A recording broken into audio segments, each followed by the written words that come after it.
അപ്പോൾ മൗണ്ട് ആബുവിൻ്റെ ഗേറ്റിലെത്തിയിട്ടുണ്ട് കേട്ടോ. അപ്പോൾ ഇവിടുന്ന് 20 കിലോമീറ്ററാണ് നമുക്ക് പോകാനുള്ളത്. കടുവയും ഈ കരടിയുമൊക്കെയുള്ള ഒരു കാടാണ്. അപ്പോൾ 20 കിലോമീറ്റർ നമുക്ക് ഇനി ഹെയർ പിൻ വളവുകളും കാര്യങ്ങളുമൊക്കെയാണ്, കയറ്റമാണ് മുഴുവൻ. അപ്പോൾ അതിൻ്റെ മുകളിലാണ് മൗണ്ട് ആബു എന്ന ഒരു ചെറിയ പ്രദേശം സ്ഥിതി ചെയ്യുന്നത്. അതോടൊപ്പം തന്നെ ഇവിടെ കാട്ടുകോഴികളുടെ ഒരു ഏരിയയാണ്. അതൊക്കെ കാണാൻ പറ്റിയെങ്കിൽ നമുക്ക് ഭാഗ്യം, കാരണം സൈക്കിൾ തള്ളിയുള്ള പോക്കാണ്. അപ്പോൾ നമ്മുടെ യാത്ര മുന്നോട്ട് പോവുകയാണ്. ഞാനിവിടെ അടുത്തുള്ള ഒരു ആശ്രമത്തിലാണ് കിടന്നത്. അപ്പോൾ ആശ്രമത്തിൽ നിന്ന് രാവിലെ യാത്ര തിരിച്ചു. ഇനിയിപ്പം കയറ്റങ്ങൾ തള്ളുക എന്നുള്ളതാണ്. അതായത് നമ്മൾ മഹാരാഷ്ട്ര കഴിഞ്ഞ് ആദ്യമായിട്ടാണ് ഒരു വലിയ ഏരിയയിൽ നമ്മൾ ഈ കവർ ചെയ്യാൻ പോകുന്നത്, ഒരു മല ഏരിയ കയറാൻ പോകുന്നത്. അപ്പോൾ ശരി, നമ്മുടെ അപ്പോഴത്തെ നമ്മൾ മൗണ്ട് ആബുവിലോട്ടുള്ള കയറ്റം കയറിക്കൊണ്ടിരിക്കുകയാണ്. ഒരു 2 കിലോമീറ്റർ ഞാനിങ്ങ് പോകുന്നു. അപ്പോഴത്തേക്കും നമ്മളൊരു റെസ്റ്റ് ചെയ്യാനുള്ളൊരു സ്ഥലം കിട്ടി. അപ്പോൾ ഒന്ന് റെസ്റ്റ് ചെയ്തതാണ്. ധാരാളം വണ്ടികൾ പോയി വരുന്ന ഒരു സ്ഥലമാണ്, അതുകൊണ്ട് കുഴപ്പമില്ല. മൗണ്ട് ആബുവിൻ്റെ ഫസ്റ്റ് കയറ്റങ്ങൾ ഇങ്ങനെയാണ് നമുക്ക് കാണാൻ പറ്റുക. നിറയെ ആര്യവേപ്പ് നിറഞ്ഞൊരു സ്ഥലമാണ് കേട്ടോ. ഇവിടം വരെ ആര്യവേപ്പുണ്ട്, താഴേന്ന് ഇവിടം വരെ ആര്യവേപ്പുണ്ടായിരുന്നു. അപ്പോൾ ഒരു നല്ല ആര്യവേപ്പ് കണ്ടപ്പോഴത്തേനും നമ്മളിങ്ങനെ നിർത്തിയതാണ്. പണ്ട് നമ്മൾ നഞ്ചിയമ്മേനെ കാണാൻ പോയപ്പോഴത്തേനും ഇതുപോലൊരു സ്ഥലത്ത് നമ്മുടെ ആനമൂഴിയിൽ നിന്ന് കയറിപ്പോയപ്പോഴത്തേനും ഇതുപോലൊരു സ്ഥലത്ത് നമ്മൾ ആനമൂളിയിൽ നിന്ന് കയറിപ്പോകുമ്പോഴാണ് ഇതുപോലൊരു സ്ഥലത്ത് നമ്മൾ വെയിറ്റ് ചെയ്തത്. ഇതേ കാടിൻ്റെ പശ്ചാത്തലം, പക്ഷേ താഴെ നിബിഡവനമായിരുന്നു അന്ന്, നമ്മുടെ കേരളമാണ്. അപ്പോൾ താഴെ ആനക്കൂട്ടത്തെ കണ്ടത്. ഇങ്ങനെ ഇരുന്ന് ഭക്ഷണം കഴിച്ചുകൊണ്ടിരുന്നപ്പോഴാണ് താഴെ ആനക്കൂട്ടത്തെ നമുക്ക് കാണാൻ പറ്റിയത്.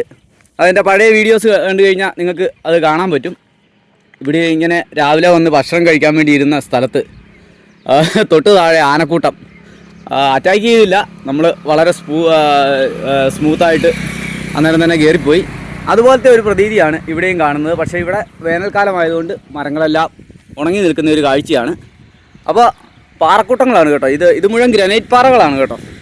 ഇത് മുഴുവൻ ഗ്രാനൈറ്റാണ്. ഇത് കണ്ടോ, ഡിസൈൻ നിങ്ങൾക്ക് കാണാൻ പറ്റും. ഗ്രാനൈറ്റ് ഡിസൈനാണ് മൊത്തം. അപ്പോൾ ഈ കാഴ്ചകളൊക്കെ കണ്ട് നമ്മൾ പതിയെ മുന്നോട്ട് പോവുകയാണ്. ഇനി ഒരു 2 കിലോമീറ്ററിന് റെസ്റ്റ് ചെയ്ത് കയറി പോകാമെന്നാണ് വിചാരിക്കുന്നത്. ഇതുപോലത്തെ കുത്തനെ കയറ്റങ്ങളാണ്. പക്ഷേ കുറച്ച് സ്ലോപ്പുണ്ട്, അതുകൊണ്ട് കുഴപ്പമില്ല. സ്ലോപ്പാണേലും വലിയ കുഴപ്പമില്ലാതെ നമുക്ക് തള്ളിപ്പോകാമെന്ന് വിചാരിക്കുന്നു. ഒരുപാട് നാളായി ഇപ്പോൾ സൈക്കിൾ തള്ളിയിട്ട്. അതിൻ്റെ ഒരു ചെറിയ ബുദ്ധിമുട്ട് ഇപ്പോൾ 2 കിലോമീറ്റർ വന്നപ്പോഴത്തേനും തോന്നുന്നുണ്ട്. എന്നാലും നമ്മൾ മുന്നോട്ട് പോവുകയാണ്. അപ്പോൾ ശരി, യാത്ര കയറ്റത്തിലേക്ക്. മൗണ്ട് ആബുവിലെ വരണ്ടുണങ്ങിയ പ്രദേശത്തൂടെ മയിലുകൾ നടക്കുന്ന കാണാം. ഇതുണ്ടോ, ഇപ്പോൾ ഇറങ്ങി വന്നാണ്. എന്തൊരു തിളക്കമാണെന്ന് നോക്കിയാൽ അവരുടെ പീലിക്ക്. ഒന്നല്ല 2 മയിലുകളുണ്ട്. വേണ്ട, അങ്ങോട്ടൊരാൾ പോയി. ഈ വണ്ടികൾ ഹോൺ അടിക്കുന്നതുകൊണ്ടാണ് ഇവർ ഓടിപ്പോകുന്നത്. നമുക്ക് അത് കൃത്യമായിട്ട് എടുക്കാൻ പറ്റാത്ത. നേരത്തെ 3-4 പേരുണ്ടായിരുന്നു. ഇപ്പോഴത്തെ അവർ അങ്ങോട്ട് പോയി, അങ്ങോട്ട് ഓടിപ്പോകുന്നു. ആളുകൾ ഹോൺ അടിച്ചുകൊണ്ടാണ് മയിൽ കൂട്ടം അങ്ങോട്ട് പോയത്. ആ പാറയ്ക്കിടയിലൊക്കെ കുറച്ച് മയിലുകളുണ്ട്. 2 പേര് നിൽപ്പുണ്ട്. അവർ ആ പാറയുടെ മുകളിലേക്ക് കയറി പോവുകയാണ്. അങ്ങനെ കുറേ കാലത്തിന് ശേഷം ആ സൗണ്ട് നമുക്ക് കേൾക്കാൻ പറ്റുന്നുണ്ട്. മറ്റൊന്നുമല്ല, ചീവീടുകളുടെ സൗണ്ടാണ്. ചീവീടുകളുടെ സൗണ്ട് ശ്രദ്ധിച്ച് കേട്ടാൽ ചീവീടുകളുടെ എരമ്പൽ കേൾക്കാം. അതോടൊപ്പം തന്നെ സൂര്യൻ ഉദിച്ച് മുകളിലേക്ക് വന്നിട്ടുണ്ട്. ആദ്യമായിട്ടാണ് എനിക്ക് ഈ കയറ്റം തള്ളിക്കയറ്റി കഴിഞ്ഞ ഒരു ചെറിയ ഇറക്കം കിട്ടുന്നത്. ഇവിടെ ഒരു ചപ്പാത്തായിരുന്നു. ആ ചപ്പാത്തിലേക്കുള്ള ഒരു ചെറിയ ഇറക്കം കിട്ടി. ആ ഇറക്കം പതിയെ കയറിയിരുന്നു. വേണ്ട, ആ ഭാഗത്ത് നിന്ന് കയറിയിരുന്ന് നമ്മൾ താഴോട്ട് ഇറങ്ങി വന്നു. ഇത് രാജസ്ഥാൻ ട്രാൻസ്പോർട്ട് കോർപ്പറേഷൻ്റെ വണ്ടികളാണ് പോകുന്നത്.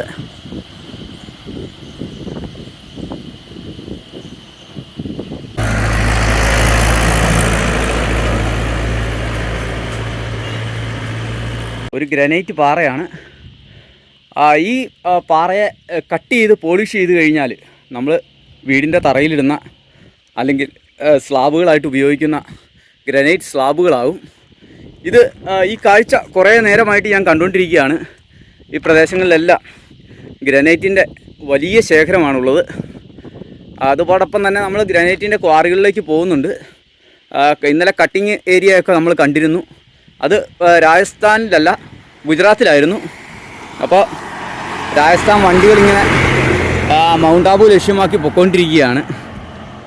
അപ്പോൾ നമ്മൾ പതിയെ ഈ ഗ്രാനൈറ്റ് പാറയൊക്കെ കണ്ട് പതിയെ മുൻപോട്ട് പോവുകയാണ്. അപ്പം മനോഹരമായ കാഴ്ചകൾ ഇനി നമ്മളെ തേടി വരാനിരിക്കുന്നതേ ഉള്ളൂ രാജസ്ഥാനിലെ. അപ്പോൾ ഇത് കണ്ടോ, കുഞ്ഞിപ്പെണ്ണ് ഇവിടെ ഉറക്കത്തിലേക്ക് പോകാനുള്ള പരിപാടിയിലാണ്. അപ്പോൾ നമ്മുടെ യാത്ര, നമ്മുടെ കേരള ടു കാശ്മീർ യാത്ര പൂർവാധിക ശക്തിയോടെ നമ്മുടെ മൗണ്ട് ആബുവിനെ ലക്ഷ്യമാക്കി നീങ്ങിക്കൊണ്ടിരിക്കുകയാണ്. അപ്പോൾ ശരി, യാത്ര തുടരുകയാണ്.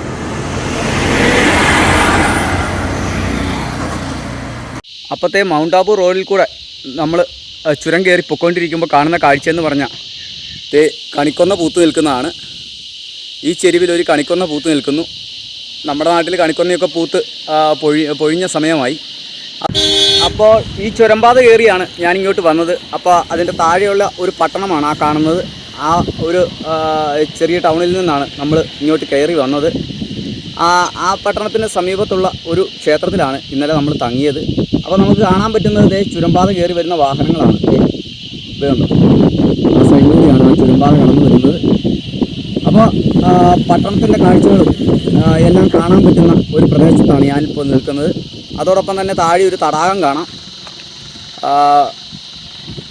ഒരു ചെറിയ തടാകമാണ്, വെള്ളം വറ്റിക്കൊണ്ടിരിക്കുന്നു. അതിനോടൊപ്പം തന്നെ അതിൻ്റെ സമീപത്തെല്ലാം കന്നുകാലികൾ മേഞ്ഞ് നടക്കുന്നത് കാണാൻ പറ്റുന്നുണ്ട്. അതുകൊണ്ട് കന്നുകാലികളെല്ലാം മേഞ്ഞ് നടക്കുന്നത് ചെറിയ പുള്ളിയായിട്ട് കാണുന്നതെല്ലാം കന്നുകാലികളാണ്. അപ്പോഴത്തെ ഈ പ്രദേശം മുഴുവൻ മലനിരകളാണ്. അതുകൊണ്ട് ആ ഒരു അടിവാരത്തു നിന്ന് മലനിരകൾ ഇങ്ങനെ കയറി ഈ ചുരംപാതയിലേക്ക് വരുന്നതാണ് നമുക്ക് കാണുന്നത്. ആ കാണുന്ന ചുരംപാതയിലൂടെയാണ് എനിക്ക് മുന്നോട്ട് പോകേണ്ടത്. ആ മുകളിൽ കാണുന്ന ഒരു ലൈൻ പോലെ കാണുന്ന ഭാഗത്തൂടെ വേണം ഇനി കയറി പോകാൻ. ഇവിടുന്ന് ഇടത്തോട്ട് തിരിഞ്ഞ് ഇനി ആ ചുരംപാത കയറി അതിൻ്റെ മുകളിലെ ഭാഗങ്ങളെല്ലാം കയറി വേണം മുകളിലേക്ക് പോകാൻ. ആ കാണുന്ന മലനിരകളുടെ അപ്പുറത്തെ വശത്താണ് എനിക്ക് എത്തിച്ചേരേണ്ടത്. അപ്പോൾ ധാരാളം സഞ്ചാരികൾ വരുന്ന ഒരു പ്രദേശമാണിത്. അതോടൊപ്പം തന്നെ ഇത് ഒരു തീർത്ഥാടന കേന്ദ്രം കൂടിയാണ്. അപ്പോൾ നമ്മൾ ഈ ചുരംപാതയിലൂടെ ഇങ്ങനെ കാഴ്ചകളൊക്കെ കണ്ട് പതിയെ മുന്നോട്ട് പോവുകയാണ്. അപ്പോൾ പോണ വഴിയിൽ ഇരിക്കാനൊരു സ്ഥലം കിട്ടി. അപ്പോൾ നമ്മൾ ഇന്നത്തെ പ്രഭാത ഭക്ഷണം അങ്ങ് കഴിച്ചേക്കാന്ന് വെച്ചു. സമയം 10:30 കഴിഞ്ഞു. അപ്പോഴത്തെ നമ്മൾ താഴെ കടയിൽ നിന്ന് വാങ്ങിച്ചതാണ്. ഇവിടുത്തെ ഒരു സ്പെഷ്യൽ ഐറ്റമാണ് നമ്മുടെ ഒരു അവല് പോലത്തെ സാധനം. അത് മഞ്ഞപ്പൊടിയൊക്കെ ഇട്ട് മസാലയൊക്കെ ഇട്ട് പിന്നെ അതിൻ്റെ അകത്ത് കുറച്ച് മിക്സറും ഇട്ട് ഉള്ളി അരിഞ്ഞുള്ള സാധനമാണ്. ഇതിന് 40 രൂപ വിലയാണ് ഇവിടെ. അപ്പോൾ നല്ല സ്ട്രോങ് സാധനമാണ്. ഇതങ്ങ് കഴിച്ചു കഴിഞ്ഞാൽ നമുക്ക് നല്ല സ്റ്റാമിന ആയിരിക്കും. ഇതും വെച്ച് നമ്മൾ പതിയെ മുകളിലോട്ട് കയറി പോവാണ്. വളരെ മനോഹരമായ പ്രദേശത്താണ് കേട്ടോ ഇരിക്കുന്നത്. ഇത് പുതിയതായിട്ട് നിർമ്മിച്ച ഒരു ഇതാണ്, വെള്ളം ഒഴുകി പോകാനുള്ള ഒരു ടാങ്ക് പോലെ കെട്ടിയിട്ട് ഇങ്ങനെയാണ് ഇതിൻ്റെ അടിയിലൂടെ വെള്ളം ഒഴുകി പോകുന്നത്. യാത്രയിൽ നമ്മളെ സന്തോഷിപ്പിക്കാൻ വേണ്ടി കാടിൻ്റെ കുറേ മക്കൾ വന്നിട്ടുണ്ട് കേട്ടോ. മറ്റാരുമില്ല, ഇവിടുത്തെ കുറച്ച് കുരങ്ങന്മാരാണ്. നമ്മുടെ നാട്ടിൽ മറ്റാത്ത ഒരു ഇനമാണ്. നമ്മുടെ നാട്ടിൽ സിംഹവാലൻ കുരങ്ങുകളെ കണ്ടിട്ടുണ്ട്. പക്ഷേ ഇത് മറ്റൊരു ടൈപ്പാണ്. ഇതിനെ നമ്മൾ കർണാടകയിൽ കണ്ടിരുന്നു, കർണാടക ആന്ധ്രാപ്രദേശങ്ങളിൽ കണ്ടിരുന്നു. പിന്നെ ഇപ്പോൾ ഞാൻ കാണുന്നത് ഈ ഭാഗത്താണ്. ഈ മരത്തിലെല്ലാം ഉണ്ട് കേട്ടോ. ഇവിടെ എല്ലാം ഇരിപ്പുണ്ട്. ഇവിടെയൊക്കെ ഉണ്ട് ആൾക്കാർ. ഇവിടെ ഇരിക്കുന്ന ഒരാൾ മരത്തിൻ്റെ മുകളിൽ എല്ലാ ഭാഗത്തും അവർ തന്നെയാണ്. അവരുടെ വാലിൻ്റെ നീളം കണ്ടോ, മുകളിലാണ് ഇരിക്കുന്നത്. 1 മീറ്ററിന് 1.5 മീറ്ററൊക്കെയാണ് അവരുടെ വാലിൻ്റെ നീളം. ഇവിടെ കുറച്ച് പേര് ഇരിപ്പുണ്ട് ഈ സൈഡിലെല്ലാം. അപ്പോഴത്തെ നമ്മളിവിടെയുള്ള ഒരു ദർഗയുടെ അടുത്താണ് എത്തിയിരിക്കുന്നത്. ഇത് കണ്ടോ, വലിയൊരു പേരാൽമരത്തിൻ്റെ ചുവട്ടിലാണ് ഈ ദർഗ. അതോടൊപ്പം തന്നെ അതിനോടനുബന്ധിച്ച് തന്നെ ഇവിടെ ഒരു ശൂലവും കുത്തി നിർത്തിയിട്ടുണ്ട്. അപ്പോൾ ഇതാണ് ആ ദർഗ. ഇവിടെ നമുക്ക് കുടിക്കാനുള്ള വെള്ളമൊക്കെ കിട്ടും കേട്ടോ. അതോടൊപ്പം തന്നെ അവിടെ ഒരു കാണിക്ക വഞ്ചിയൊക്കെ വെച്ചിട്ടുണ്ട്. അപ്പോൾ നമുക്കിവിടെ കാണാൻ പറ്റുന്ന കാഴ്ചയെന്ന് പറഞ്ഞാൽ കുറേ കുരങ്ങന്മാർ കേട്ടോ, കുടുംബമായിട്ട് താമസിക്കുന്നവരാണ് കേട്ടോ. കുടുംബക്കാരാണ്. ഇപ്പോൾ ഇത്രയും നേരം ഇതിൻ്റെ മുകളിലുണ്ടായിരുന്നു. എല്ലാവരും കിടന്ന് ആ സൈഡിൽ കിടന്ന് ഉറങ്ങുമായിരുന്നു. കുറച്ച് പേര് ഇവിടെ മുകളിൽ കിടന്ന് ഉറങ്ങുന്നുണ്ട്. അപ്പോൾ വലിയൊരു ആൽമരമാണ് ഇതുണ്ടോ, വലിയൊരു ആൽമരത്തിൻ്റെ ചുവട്ടിലാണ് ഈ ദർഗ. അതോടൊപ്പം തന്നെ ഒരു പാലമാണ്. ഈ പാലം ഒരു ചെറിയ പാലമാണ്, ഇടുങ്ങിയ പാലമായതുകൊണ്ട് വണ്ടികൾ കയറി വരുന്ന വഴി ഇച്ചിരി ബുദ്ധിമുട്ടാണ്. ധാരാളം ട്രാക്ടറുകൾ ഈ ഗോതമ്പൊക്കെ ആയിട്ട് പോകുന്നത് നമുക്ക് കാണാൻ പറ്റും കേട്ടോ. അവർക്കൊരു നോട്ടമില്ലാത്ത പോക്കാണ്. അതാണ് നമ്മൾ പേടിക്കേണ്ടത്. കാരണം കയറ്റം കയറാൻ വേണ്ടി അവർ നല്ല സ്പീഡിലാണ് പോകുന്നത്. അതോടൊപ്പം തന്നെ ഫോറസ്റ്റിൻ്റെയും പോലീസിൻ്റെയും ഒക്കെ ഒരു ചെക്ക് പോസ്റ്റാണിത്. കയറി വരുമ്പോഴുള്ള ഒരു ചെക്ക് പോസ്റ്റ്. അപ്പോൾ അതേ ട്രാക്ടറുകൾ ഇങ്ങനെ വാല പോവുകയാണ് കേട്ടോ. നമുക്കിപ്പം പണിയാവുമെന്നാണ് തോന്നുന്നത്. കാരണം ലക്കിൽ ലഗാനും ഇല്ലാത്ത പോക്കാണ് ഇവന്മാരുടെ. അതാണ് ഏറ്റവും വലിയ പ്രശ്നം. അപ്പോൾ നമുക്ക് മാക്സിമം സൂക്ഷിച്ച് പതിയെ ഈ വഴിയേ പോകാം. അപ്പോൾ ശരി, നമ്മുടെ യാത്ര മുന്നോട്ട് പോവുകയാണ്. ഇനിയൊരു 10 കിലോമീറ്ററാണ് നമുക്ക് മൗണ്ട് ആബുവിലേക്കുള്ളത്. അത് വൈകുന്നേരം ആകുമ്പോൾ എത്തിച്ചേരാമെന്നാണ് വിചാരിക്കുന്നത്. അപ്പോൾ തന്നെ നമുക്ക് കാണാൻ പറ്റുന്നൊരു കാഴ്ചയെന്ന് പറഞ്ഞാൽ ഇവിടെ മുഴുവൻ ഈ കുരങ്ങന്മാരുടെ ഒരു കേന്ദ്രമാണ്. അവർ ഇവിടെ മരത്തിലെല്ലാം കയറിയിരിപ്പുണ്ട്. അതോടൊപ്പം തന്നെ നമുക്ക് ഇവിടുന്ന് കാണാൻ പറ്റുന്ന താഴ്വാരമാണ്. ഇതുണ്ടോ താഴ്വാരം പ്രദേശം. അവിടുന്ന് ആ ഒരു ഭാഗത്തു നിന്നാണ് നമ്മൾ കയറി വരുന്നത്. ഈ ഭാഗത്തു നിന്നല്ല, അതിൻ്റെ അടുത്ത ഏരിയയിൽ നിന്നാണ് നമ്മൾ കയറി വരുന്നത്. അപ്പോൾ ഈ മരത്തിലെല്ലാം ആ കുരങ്ങന്മാർ, ആ വലിയ നീളമുള്ള വാലുള്ള കുരങ്ങന്മാരുടെ ഒരു കൂട്ടമാണ് ഇരിക്കുന്നത്. ഇത്രയും സൂം ചെയ്തതുകൊണ്ടാണ് നമുക്ക് അത് കാണാൻ പറ്റുന്നത്. അവരുടെ വാലിൻ്റെ നീളമാണ് ഭയങ്കരം. ഒരു 1.5 മീറ്ററോളം നീളമുള്ള വാലുകളാണ് അവർക്കുള്ളത്. അവരുടെ വാല് തൂങ്ങിക്കിടക്കുന്നുണ്ടോ? അത് വാലാണ്. നല്ല രസമുണ്ട് ഇവരെ കാണാൻ. അപ്പോഴത്തെ മൗണ്ട് ആബുവിൻ്റെ വലിയ മലകളൊക്കെ ഞാൻ തള്ളിക്കയറ്റി കഴിഞ്ഞു കേട്ടോ. ഇനി അങ്ങോട്ട് ഈ ഒരു മലയും കൂടി കഴിഞ്ഞാൽ അവിടെ ഒരു റെസ്റ്റ് പ്ലേസ് ഒക്കെ കാണുന്നുണ്ട്. ആ ഒരു പ്രദേശത്ത് ഒരു റെസ്റ്റ് പ്ലേസ് ഒക്കെ കാണാം.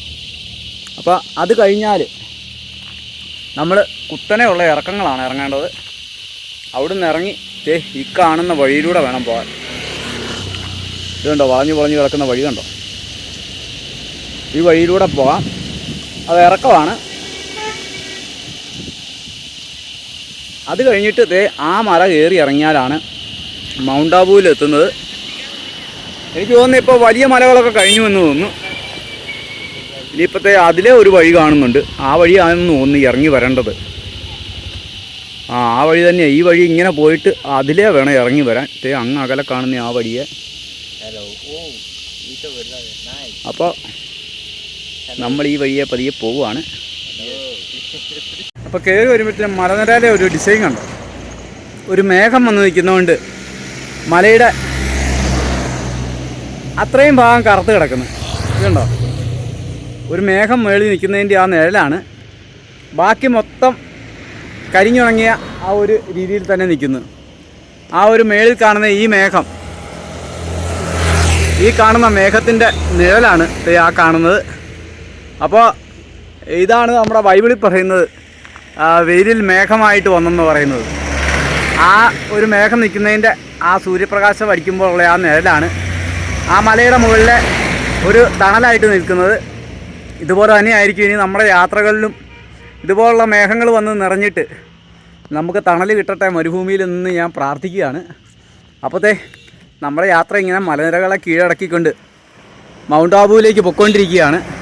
ആബു റോഡിലൂടെയുള്ള വണ്ടികളുടെ ബാഹുല്യം ആണ് നമുക്കിങ്ങനെ റെസ്റ്റ് ചെയ്യാനുള്ള അവസരമൊക്കെ കിട്ടുന്നത്. കാരണം ഓരോ വളവിലൊക്കെ നമുക്ക് കയറിപ്പോകാനുള്ള ബുദ്ധിമുട്ടുണ്ട്. അപ്പോൾ ഈ മലനിരകളിലെ മേഘങ്ങളെയൊക്കെ കണ്ട് നമ്മൾ സന്തോഷം പങ്കുവെച്ച് ഇങ്ങനെ മുന്നോട്ട് പോകുകയാണ്. അങ്ങനെ നമ്മൾ കയറ്റങ്ങൾ തള്ളിക്കയറ്റി മൗണ്ട് ആബുവിൻ്റെ അടുത്തേക്ക് എത്തിയിട്ടുണ്ട്. അപ്പോൾ ഗ്രാമപ്രദേശങ്ങളൊക്കെ തുടങ്ങി. അതിൻ്റെ ഒരു ലക്ഷണമാണ് ഈ കാണുന്നത്. ഇതൊരു ചെറിയ ഈ ജോലിസ്ഥലത്തെ ഒരു ചെറിയ കുടിലാണ്. അവിടെ ഒരു എരുമയൊക്കെ നിൽപ്പുണ്ട്. അപ്പോൾ അതിൻ്റെ അർത്ഥം ഗ്രാമങ്ങൾ തുടങ്ങി എന്നുള്ളതാണ്. അതുപോലെ തന്നെ നമുക്ക് മുമ്പിൽ കാണാൻ പറ്റുന്നത് ഈന്തപ്പനകളാണ്. ഇതെല്ലാം ഈന്തപ്പനയാണ്. അപ്പോൾ നല്ല ഉയരമുള്ള ഈന്തപ്പനകളാണ് കാണുന്നത്. ഇങ്ങോട്ടെല്ലാം മുകളിലോട്ടെല്ലാം കാണുന്നുണ്ട്. അപ്പോൾ ഈ വഴിയെ നമ്മൾ പതിയെ മുമ്പോട്ട് പോകുമായിരുന്നു. ആ മലയുടെ മുകളിലൊരു അമ്പലമാണോ അതോ റിസോർട്ടാണോ എന്നൊരു സംശയം കുറച്ച് നേരമായിട്ട് കാണുന്നുണ്ട്. ഇത് കണ്ടോ? ഏറ്റവും മുകളിൽ അമ്പലമാണോ റിസോർട്ടാണോ ഇതുണ്ടോ? നല്ല ദൂരത്താണ് കേട്ടോ. ഒരു വൈറ്റ് കളർ മാത്രമേ ഇവിടുന്ന് കാണാൻ പറ്റത്തുള്ളൂ. അതുപോലെ തന്നെയാണ് ഇപ്പോൾ കാണുന്നത്. അപ്പോഴത്തെ മലയുടെ അടിവാരം കണ്ടോ? ഇതുകൊണ്ട് ഇവിടെ ഒരു വലിയ വെള്ളച്ചാട്ടമായിരുന്നു കേട്ടോ. മഴക്കാലത്തെ വെള്ളച്ചാട്ടമാണ്. അടിവാരമാണ് ഈ കാണുന്നത്. നല്ല രസമുണ്ട് കാണാൻ. നല്ല മനോഹരമായ മലനിരകളുടെ ഇടയിലൂടെയുള്ള യാത്ര അങ്ങനെ മുകൾ ഭാഗം വരെ എത്തിയിരിക്കുകയാണ്. ഇനിയുണ്ട് കേട്ടോ. ഇനി ഒരു 5 കിലോമീറ്റർ കൂടി ഉണ്ട് മുകളിലോട്ട് കയറാൻ. അപ്പോൾ ഇവിടെയെല്ലാം കാട് വൃത്തിയാക്കിയിട്ടിരിക്കുന്നത് കാണാം. നമ്മുടെ നാട്ടിൽ കാണാത്ത ഒരു കാഴ്ച. വഴി സൈഡ് മുഴുവൻ കാട് വൃത്തിയാക്കി തീ കത്തിച്ച് ഫയർ ലൈനെല്ലാം റെഡിയാക്കുകയാണ്. ഇനി അങ്ങോട്ട് കൊടും വേനലാണ് വരുന്നത്. അപ്പം അതിൻ്റെ ബുദ്ധിമുട്ടുകൾ രാജസ്ഥാൻകാർക്കറിയാം. അതുകൊണ്ടാണ് അവർ ക്ലീൻ ചെയ്തിടുന്നത്. നമ്മുടെ നാട്ടിൽ ചെയ്താൽ ചെയ്തില്ല എന്നുള്ള മട്ടാണ്.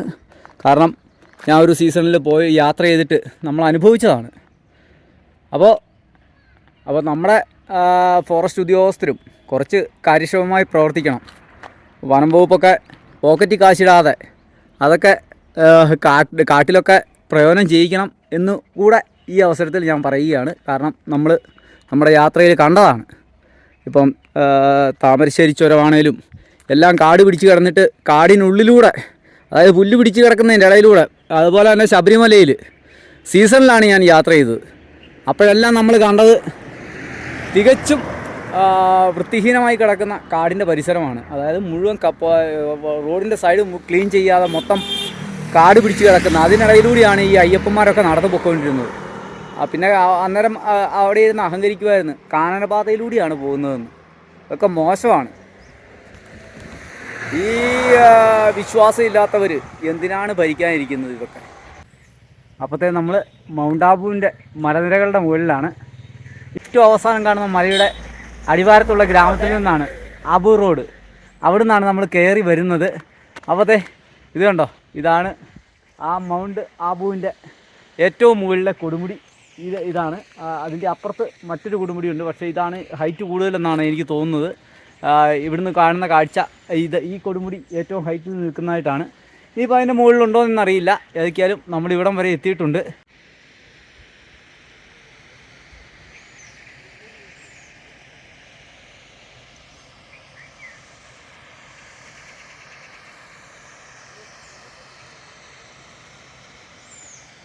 അങ്ങനെ നമ്മൾ മൗണ്ട് ആബുവിൻ്റെ എൻട്രൻസ് പോയിൻറ്റിലോട്ട് എത്തിയിട്ടുണ്ട്. ഇത് ചെക്ക് പോസ്റ്റാണ്. ചെക്ക് പോസ്റ്റിലോട്ടാണ് നമ്മൾ എത്തിയിരിക്കുന്നത്. കുഞ്ഞി സൈക്കിളും ഇരിക്കുന്നത്. ഇത്രയും തള്ളി കയറ്റിയപ്പോഴത്തേനും ശരിക്കും മടുത്തു പോയി കേട്ടോ. 1.5 കിലോമീറ്റർ ഒരു ചെറിയ കയറ്റമായിരുന്നു. ചെറിയ കയറ്റം എന്ന് പറഞ്ഞാൽ ഇങ്ങനെ കിടക്കുകയാണ്. അതുകൊണ്ടാണ് മടുത്തത് പെട്ടെന്ന്. ഇപ്പോൾ രാത്രിയായി. ഇനിയിപ്പോൾ ഇവിടെ ഒരു ആശ്രമമുണ്ട്. അതിനു മുമ്പ് നമുക്ക് 2-3 പേരെ പരിചയപ്പെടാൻ പറ്റിയിട്ടുണ്ട്. അവരെ വിളിക്കുന്ന അവരുടെ ഇത് ചെക്ക് ചെയ്തപ്പോഴത്തേനും ഇവിടെ നിന്നൊരു 3 കിലോമീറ്റർ അകലെയാണ് അവരുടെ എല്ലാം റിസോർട്ടുകളും കാര്യങ്ങളുമൊക്കെ. അപ്പോൾ സെൻട്രലാണ് അതൊക്കെ കാണുന്നത്. അതുകൊണ്ട് തന്നെ നമുക്ക് അങ്ങോട്ട് പോകാനൊരു ചെറിയ ബുദ്ധിമുട്ടുണ്ട്. അതുകൊണ്ട് ഇവിടെ ഒരു ആശ്രമമുണ്ട്. ഈ കാണുന്ന ആശ്രമം. അപ്പോൾ ഈ ആശ്രമത്തിൽ നമുക്ക് തങ്ങാമെന്നാണ് വിചാരിക്കുന്നത്. അപ്പോൾ ഇവിടെ വഴിയിൽ കണ്ട ഒരാൾ അവിടെ വിളിച്ച് പറയാമെന്ന് പറഞ്ഞ്. ഇത് ചെക്ക് പോസ്റ്റാണ്. ഇത് ടൂറിസ്റ്റ് ചെക്ക് പോസ്റ്റാണ്. നമ്മുടെ നാട്ടിലില്ലാത്തൊരു സാധനം. നമ്മുടെ നാട്ടിലിത് വേണം. കാരണം തമിഴ്നാട്ടിലൊക്കെ നമ്മളോട് ഓരോ ടൂറിസ്റ്റ് സ്പോട്ടിലും പൈസ വാങ്ങിക്കുന്നത് കാണുമ്പോൾ സങ്കടം വന്നിട്ടുണ്ട്. എന്നോട് വരെ പൈസ വാങ്ങിച്ചിട്ടുണ്ട്. 50 രൂപയും 100 രൂപയൊക്കെ സൈക്കിളിൽ വന്നവനോട് വരെ. ഇവിടെയൊക്കെ ഉണ്ടോയെന്ന് എനിക്കറിയില്ല. ഇവിടെ മിക്കവാറും ഫ്രീ ആയിരിക്കും. മറ്റ് സംസ്ഥാനങ്ങളിലൊന്നും എന്നോട് പൈസ വാങ്ങിച്ചിട്ടില്ല. ഊട്ടിയിൽ പോലും പൈസ വാങ്ങിച്ചിട്ടില്ല. പക്ഷേ തമിഴ്നാട്ടിലെ ചില ഏരിയയിൽ എന്നോട് പൈസ വാങ്ങിച്ചിരുന്നു, ചെറിയ കടൽ തീരങ്ങളിൽ. അപ്പോൾ ശരി, നമ്മൾ ഉള്ളിലോട്ട് പോവുകയാണ്. ഈ വീഡിയോ ആദ്യമായി കാണുകയാണെങ്കിൽ ലൈക്ക് ചെയ്യാനും ഷെയർ ചെയ്യാനും സബ്സ്ക്രൈബ് ചെയ്യാനും മറക്കരുതേ.